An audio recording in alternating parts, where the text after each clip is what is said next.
Hi everyone. So today I would like to go over my priority TBR for 2024.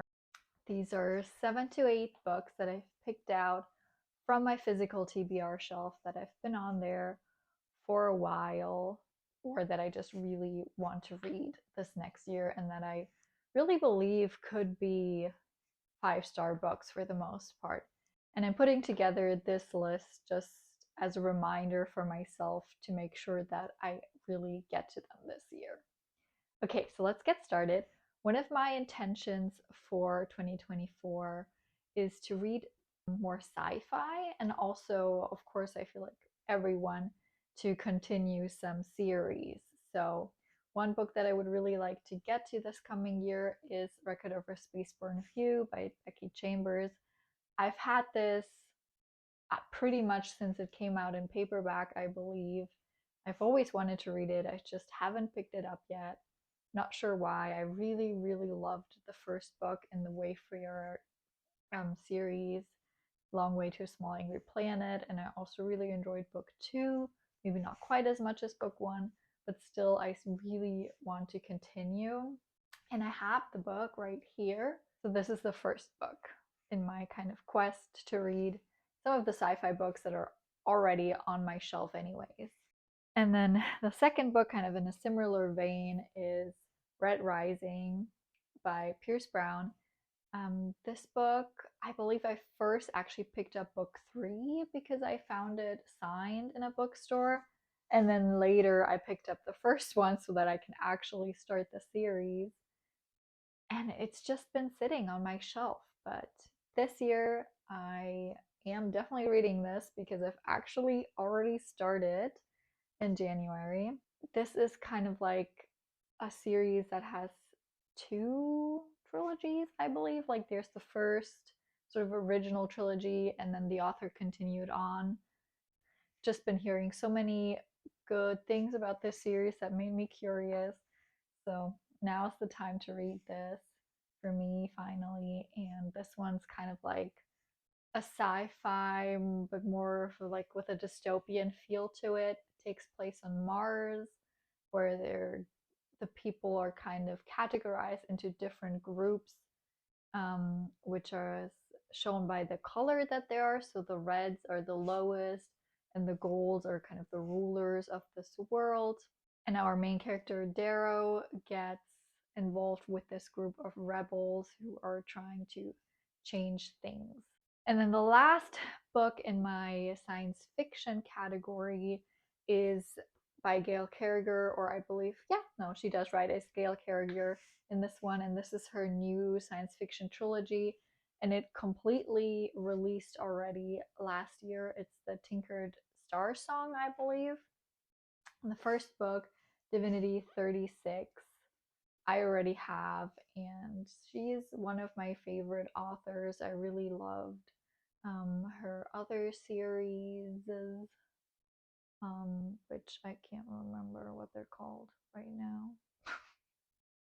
I've been following this author for years, and now that she has a new series out, I really wanted to support her. She published this one independently, so I went out and got the first one. It came out, I believe, in the summer of last year, and the third book is already out as well, so there's really no reason not to.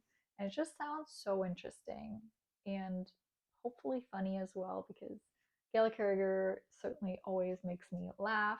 Like our main character is a barista, and he then gets recruited to become a god.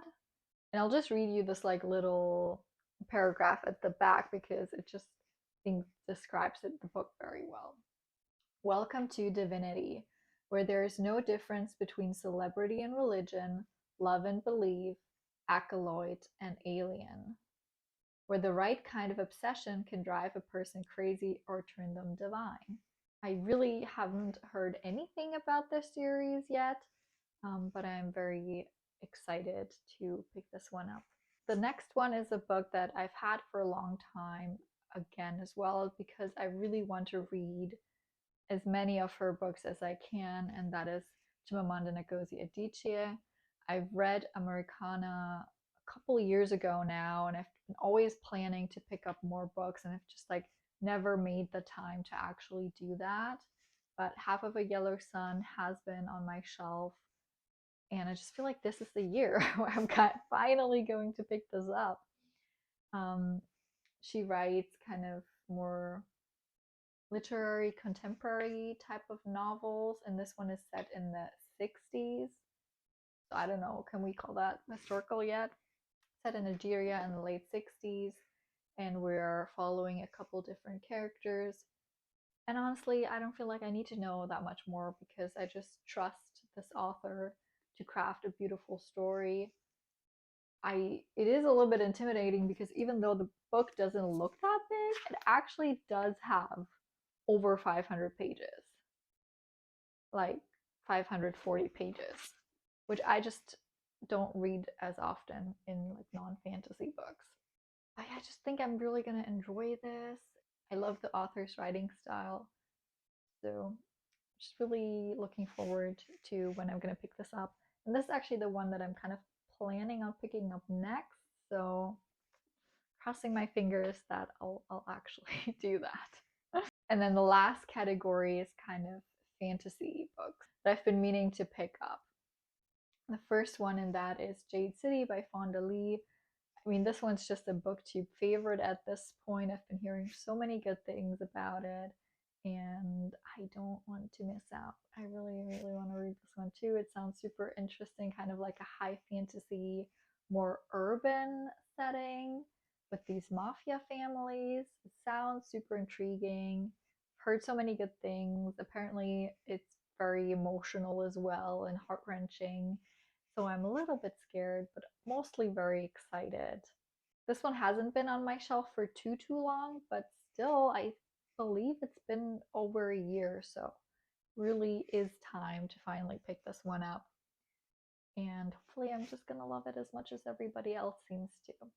Continuing with our themes of authors whose previous works I've enjoyed, I have the first book in the Lightbringer series, I believe it's called, by Brent Weeks. I read his Night Angel trilogy, the original one, which I know he has since started writing in that world again, but I've just read the first three. But back when I read them, I really enjoyed them, and I've always wanted to read this series because the premise just sounds super cool, and I really enjoyed his world building and writing. And this is about a lord who has been ruling over this land for a really long time, and now he knows he only has 5 more years to live. But he just found out that he actually has a son, and the son is in danger, so now he has to go and save him. I'm really looking forward to this magic system and the world building. It is a thicker one. I got the first book used. And on the back of this, it says trilogy, but I'm pretty sure there's like 5 books. So it's definitely going to be a longer series, and I'm going to have to invest some time into. I just have a feeling I'm really going to love this one. And last but not least, a more recent release. Or is it? I mean, at this point, it's over a year old as well, so not that recent, I guess. But another author whose other works I've enjoyed, and that is R.F. Kuang, and the book is Babel, and I'm sure everyone has already heard about this. It's like a dark academia fantasy book. The synopsis sounds super interesting. There's translation, I believe, is a big theme, just super interesting to me since I sometimes read the work in its original language. Sometimes I read a translated version. Yeah, I've enjoyed R.F. Kuang's Poppy War, the first book in that series, and I've read Yellowface last year, and that made it onto my top books of the year. So I'm really looking forward to reading another one of her books.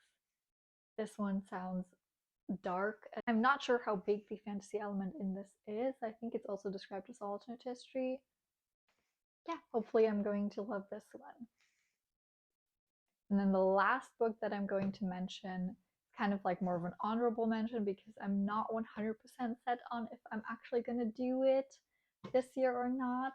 But that is The Way of Kings by Brandon Sanderson. It's the first book in the Stormlight Archive, which is a huge series. And I've read most of the things set in the Cosmere, but I haven't started the Stormlight Archives yet because we know it's going to be a 10-book series, and so far, 4 of the 10 books are out. So I've kind of been waiting on purpose to pick this one up until book 5 is released. And this year in December, book 5 is coming out. I have a feeling that this might be the year that I'm actually going to start the series. I really want to. I know it's going to be amazing. But we also know that after book 5 is released, there's going to be a long, long wait until book 6. But I've also heard that the first 5 books kind of are the first arc and that it is going to be probably a good conclusion. I mean, it has to be because Brandon wrote that it's going to be probably 10 years until he continues with the series. So the only thing that kind of makes me hesitant. Like, should I start it this year, even though it's going to be such a long time until it's going to be continued? But on the other hand, I've just been really wanting to read it. Yeah, we'll see. I'm mm-hmm. Is this actually going to happen this year? I don't know, but I'm definitely going to read some more Brandon Sanderson this year. Is it going to be this one? Am I finally going to finish Mistborn Era 2? I'm not sure, but one of these two things is going to happen. I think. I believe. I hope. I really hope so, because that would definitely make the reading year better. So that is it for my priority TBR for 2024. Let me know, have you read any of these books and how did you enjoy them? Also, do you have any books that you really want to make sure to get to this year? Let me know in the comments down below, and I will see you next time. Bye.